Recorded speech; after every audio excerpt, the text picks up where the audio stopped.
G'day guys, Alan here in the shed again. Been a while. I've had to make notes. It's been that long. Oh my god. I don't know where to start. Did I have a pen anywhere? No. I haven't got a pen. Doesn't matter. Anyway, where was I? I got notes. There's so much going on. First off, I haven't been here because the daughter moved house and that all went to plan. Fair dues. And I finally got around to cutting the grass because it rained so much. So I eventually did it this last Sunday, got round to it.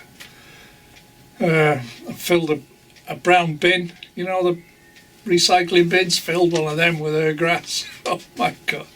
That's how bad it was. Anyway, that's done. House move went to plan.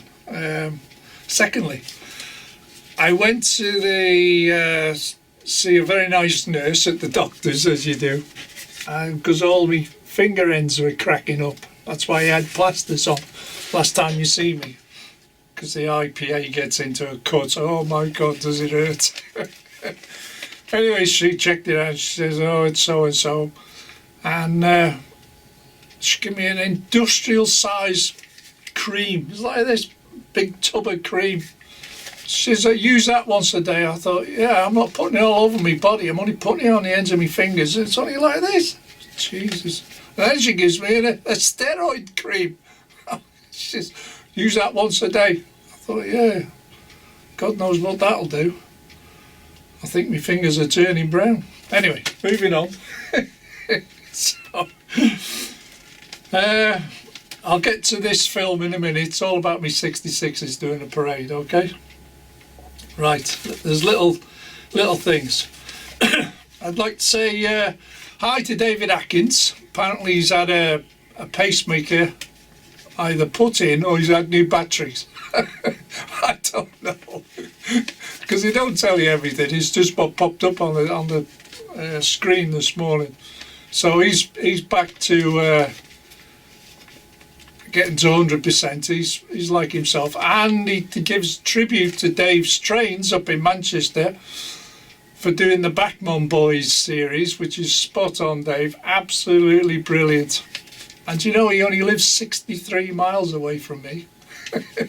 So, that was an internal joke. Anyway, David Atkins does a short film of the Backman Boys Canadian style. So, yeah, that's another one you gotta go and see. Matt Slade's been to the Severn Valley, so he's got to be happy. He's been out and about. Sparky's, I think it's almost completed his Helix, re-engineered it, redesigned it, and he seems quite happy with it. So that's up and running. Fair dues to him. John Warner, he's doing these platform concourse things. 16 hours to 3D print them. Oh my god. You gotta go and see it. It's in Engage and it's like this, 16 hours to make this, and he needed 2 or 3, I think it was. John Warner, Piccadilly Model Railway, Engage. That brings me on to Tony Northeastern. He's been doing a revamp of his Station Road. Patience of a god he has. How he does that beats me. What else? We've done that. Oh, I had a message from Charlie Bishop. Do you know, it's a great feeling when a top YouTuber puts a message on your film. He was asking a question at the same time, but the point is, I know he watched the film now, and that makes me feel great, because he's took time out to watch my film and actually comment on it. It's a pleasure, absolute pleasure. So it just boosts you a little bit. It's like Anthony Dodge said in his last movie, and that brings me on to Anthony Dodge. the model railway outsider. Right, I got Anthony, I got a complaint. First off, put a warning for earphone users. So I'm sitting there watching you, Anthony, and I've got surround sound on my computer. Sitting there and I'm like this. Oh yeah, it's great, the story, it's great, isn't it? It's getting action now, we're all shooting each other. And you got to remember, Anthony did a story about Matt Clark, the railroad detective, okay? And he puts all these little characters on. So it's the finale story. So it's where the bad guys are trying to rob the train and the good guys win in the end. But when the bullets are flying, somebody starts throwing or lobbing dynamite. Yeah. Well, when it went off, I thought the cone was coming out of me subwoofer. Jesus Christ, Anthony. I was waiting for it to go past. I was like this on the chair, woke me up, I'll tell you. And not only that, you go and do it a second time. Scared the shit out of me. Oh. So anyway, great finish, great ending. Round of applause for you. Absolutely stunning, Anthony. And a big applause for Joyce for doing the voices. She did a fabulous job. And she got into the character as well, didn't she? She really got into that. You could tell she enjoyed it. Fair dues. Thank you very much for that. Moving on. Robert's fixed his shed now. Robert's train set. He's had trouble with his shed outside, so he did a film fixing his shed.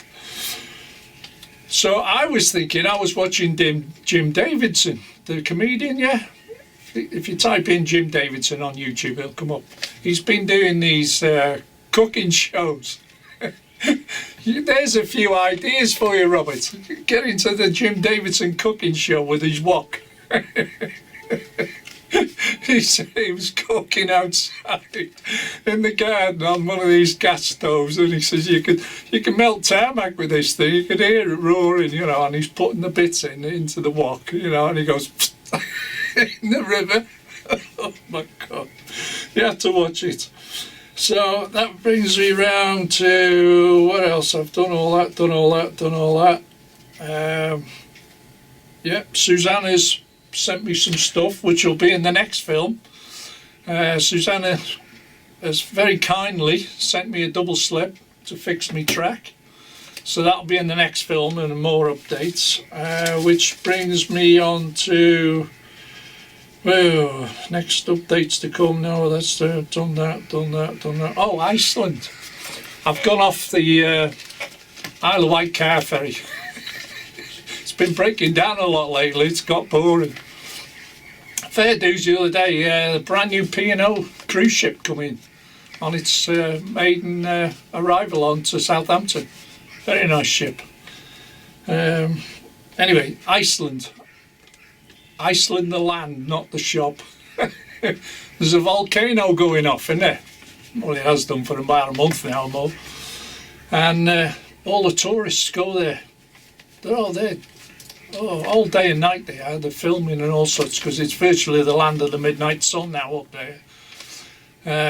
Because it's still daylight late into the night, 11 o'clock at night. Anyway, every now and then the tourists are stopped, and one got injured, he fell over. But it's miles and miles of hiking they have to do just to get to it. And they used to drive there at one point with a roadway goes up and over these hills and down the mountains. The lava has covered it, blocked this valley off. It's absolutely filled the valley up. Anyway, a little statistic come up this morning. Last week, and the run up to last week, it was only ejecting 8 cubic meters per second. Apparently over the weekend and this starting of this week, it's gone to 13 cubic meters per second injection, and the volcano's getting a bit more active, a bit more explosive in a way, and there's a couple of guys filming regularly up there. You want to see it? It's dodgy stuff up there, I'll tell you. So, without any further ado, we'll get on to mine now. Now, my film.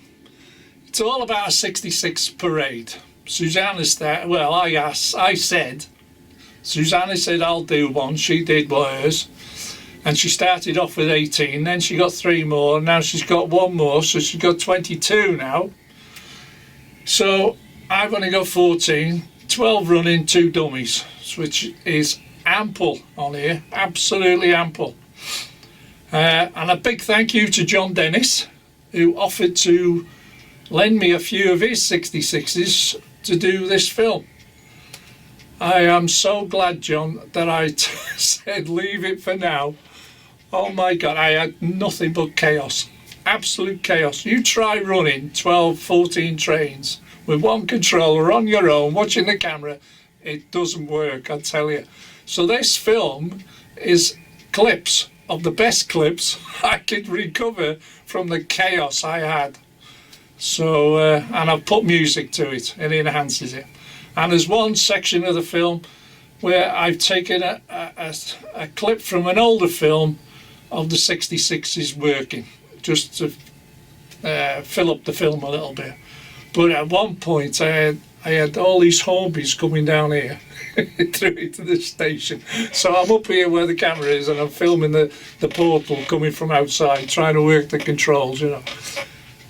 And one rammed the other, and it was just one after another, they all piled into each other. There was a big pile up in the station. Oh God, that took half an hour to sort out. But I hope you enjoy the film. It's only a bit of fun. It was a bit of a challenge for me to try and do, especially after doing 8 trains running with all the rolling stock. But trying to control these 66s, absolute nightmare, because they're all on different chips. Some are sound chips, some are plain chips, some are 21 chips, and then you got the Hattons on their own chips, and they all run and vary at different speeds. You know, it's very very difficult to work out. If anybody else can do it, absolute, have a go at it. You know, it's a real eye-opener and game changer to try and understand your trains. It gets busy, shall we say. So, thank you for everybody that's watched. Viewing figures were quite good. I got over 3,000 viewing figures. So I might not get it on this. It could be a bit boring. But like I said, I've done the best I can. I put a bit of music to it, and it's only fun. It's only just fun. Remember, I'm an old man in a shed. Okay, guys? Thank you very much. I'll tell you more next time. Right, leave it at that. Let's see if this will turn off this time. I've done 2 retakes already. Have fun, everyone. Bye. Here we go, guys. All lined up. 14.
There you go, guys. Thank you for watching. I hope you enjoyed that. I enjoyed putting it together. It was very stressful doing it, but you know, once I sorted some of the music out, that may not be everybody's taste, but there you go. Anyway, the next movie, I'll be replacing this section of track along with a flexi track and show you some odd updates. All right, so that's the next movie. All right then, bye for now. Stay safe. Bye.